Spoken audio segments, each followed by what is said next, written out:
बिस्मिल्लाहिर्रहमानिर्रहीम अस्सलाम वालेकुम रहमतुल्लाह। जो भी इस हुकूमत की कश्ती में सवार था, अब एक एक करके वो उतर रहा है, एक एक करके वो छलांग लगा रहा है, क्योंकि इसे डूबना बेहतर है। देखें, ये कश्ती के अंदर अब इतने सुराख हो गए, इत्तेहादियों के अंदर असल में लड़ाई पड़ गई है। जो इत्तेहादी हुकूमत है उसके अंदर अब लड़ाइयाँ शुरू हो गई हैं, उसके अंदर अब तू मैं शुरू हो गई है, और बात यहाँ तक पहुँच गई है कि अब इत्तेहादी हुकूमत ने टूटना है, अब इत्तेहादी हुकूमत ने ख़त्म होना है। और सबसे पहले जो निकलने वाली पार्टी है वो पार्टी है MQM।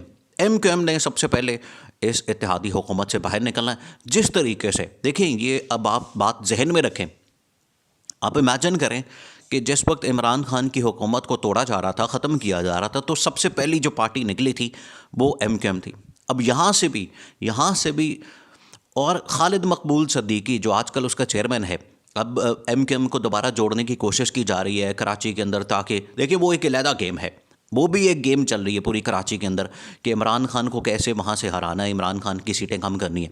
लेकिन खालिद मकबूल सिद्दीकी से जब पूछा गया इस मामले पे कि जब आप इमरान खान के साथ थे तो उस वक्त कब और किसने आपको कहा कि आप इमरान खान का साथ छोड़ दें और आप चले जाएं PDM के साथ और आप चले जाएं शहबाज शरीफ की हुकूमत के साथ। देखें, उसमें बड़ा वाज़ेह तौर पर खालिद मकबूल सिद्दीकी और पूरी MQM बताती है कि हमें बता दिया गया था, हमें कहा गया था, हमने मशवरा ज़रूर किया था, हमने मशवरा लिया था और फिर उस मशवरे के मुताबिक हमने काम किया।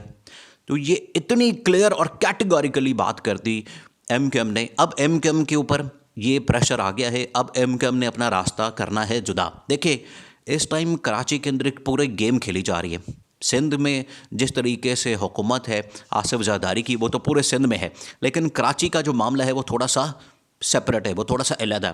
कराची में असल में जो इमरान खान ने सीटें निकाली थी, इमरान खान ने सीटें वहाँ जीती थी, जो जो हल्के जीते थे, अब वहाँ से इमरान खान का सफाया करना है, वहाँ से इमरान खान को हराना है।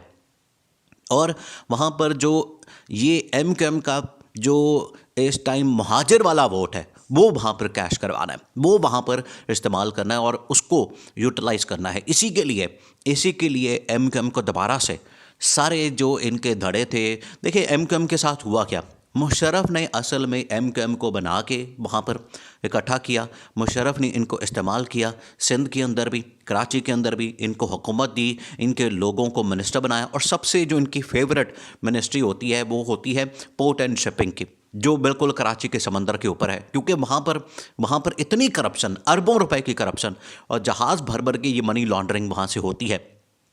तो जितनी वहाँ करप्शन होती है, MQM को सबसे ज़्यादा जो मिनिस्ट्री पसंद है वो पोर्ट एंड शिपिंग की है, वो वहाँ पर लेते हैं। जब भी ये हुकूमत में किसी में जाएंगे तो सबसे पहली जो प्रायोरिटी, सबसे पहली जो इनकी डिमांड होती है वो होती है कि आप हमें पोर्ट एंड शिपिंग की जो मिनिस्ट्री है वो दे दें। तो इसमें जो सबसे बड़ा इनका फ़ायदा होता है वो ये होता है कि पोर्ट एंड शिपिंग से वहाँ से जितना पैसा आता है वो सारा इनकी जेब में जाता है। अब MQM को दोबारा से जोड़ने की कोशिश की जा रही है, MQM को दोबारा एक प्लेटफॉर्म पे लाया जा रहा है और सारे लोग, जिसके अंदर ये खालिद मकबूल सद्दीकी, फ़ारूक सत्तार, मुस्तफ़ा कमाल, इनको इकट्ठा किया जा रहा है ताकि इकट्ठा करके इनको इमरान खान के ख़िलाफ़ इस्तेमाल किया जाए। जो आसिफ ज़रदारी है वो तो अंदरूनी सिंध के अंदर उनका एक अपना मामला है, वहाँ पर वो अपनी हुकूमत निकाल लेते हैं, वहाँ पर उनका अपना एक वोट बैंक है, आसिफ ज़रदारी या पीपल्स पार्टी उसको कैश करती है। इसी तरह से MQM को अब कराची के अंदर लॉन्च किया जाएगा ताकि कराची के अंदर से जो इमरान खान का वोट है, इमरान खान के जो हलके हैं, इमरान खान की जो वहाँ पर सीटें हैं, उनको ख़त्म किया जाए। अगर वहाँ से इमरान खान ने 10 सीटें निकाली हैं तो उसको लाके 2 पर कर दिया जाए, ये अब प्लान है। लेकिन उससे पहले MQM ने निकलना है हुकूमत से बाहर। ये सारा इस्टेब्लिशमेंट खेल खेल रही है, देखें ये खेल आज भी जारी है। अब इस खेल के अंदर आप ये सोचें कि अगर इमरान खान पिछले 8 से 10 महीनों में, या फिर अपना जो दौरे हुकूमत है इमरान खान ने, अगर उसके ऊपर इमरान खान एक किताब लिख दे, एक डॉक्यूमेंट्री बना दे या कुछ ऐसा कर दे जिस तरह से बाकी लोग किताबें लिखते हैं, तो वो दुनिया में मशहूर हो जाए और दुनिया के अंदर उसकी वैल्यू हो, दुनिया के अंदर वो मशहूर हो जाए मिनटों में। इमरान खान के पास इतने राज हैं और फवाद चौधरी ने उसके ऊपर थोड़ी सी बातें की हैं, थोड़े से राज वो खोले हैं कि किस तरीके से इमरान खान को हटाया गया, कब कब इमरान खान की लड़ाई करवाई गई जनरल फैज़ के साथ या जनरल बाजवा के साथ। आखिर वो कोई तो अंदर कोई बैठा शख्स था जो ये सारा कुछ कर रहा था। वो कौन है वो अभी उसके बारे में किसी ने कुछ नहीं बताया, लेकिन वो इमरान खान जानता है, या वो जनरल बाजवा जानता है, या फिर इमरान खान जानता है। दोनों के पास ये इन्फॉर्मेशन है। तो फवाद चौधरी ने ज़रूर इसके ऊपर बात की, लेकिन अभी उसका कोई इशारा या पॉइंट किसी की तरफ नहीं किया कि आखिर किस तरह से अंदर सारी इस्टेब्लिशमेंट और इमरान खान की लड़ाई हो रही थी और कौन करवा रहा था।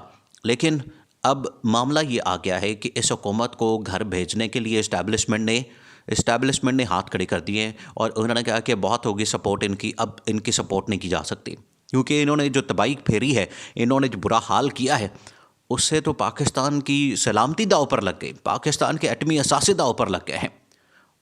तो पाकिस्तान को सबसे पहले बचाना है। रियासत होगी तो सियासत होगी। तो रियासत का वजूद जो है वो अब असल में ख़तरे में पड़ गया है। इनकी इतनी हरकतों की वजह से, इनकी नाअहलियों की वजह से, इनकी लूटमार और करप्शन की वजह से, ये चोरों और डाकुओं का जो लुटेरा जो इमरान खान इनको बार बार कहता है, उनकी वजह से हालत ये हो गई है कि मुल्क इस टाइम बहुत ज़्यादा ख़तरनाक सूरत हाल में चला गया। इसमें से निकालना इस्टेब्लिशमेंट ने अब तहैया कर लिया, फैसला कर लिया। इसी वजह से MKM को अब इशारे मिलना शुरू हो गए हैं, उनको सिग्नल आना शुरू हो गए हैं।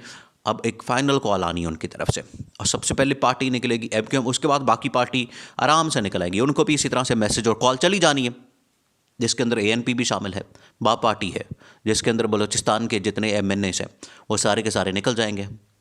उन्होंने हुकूमत छोड़ देनी है, हुकूमत का फिर धड़न तख्ता हो जाना, ये जो मर्जी करते फिर।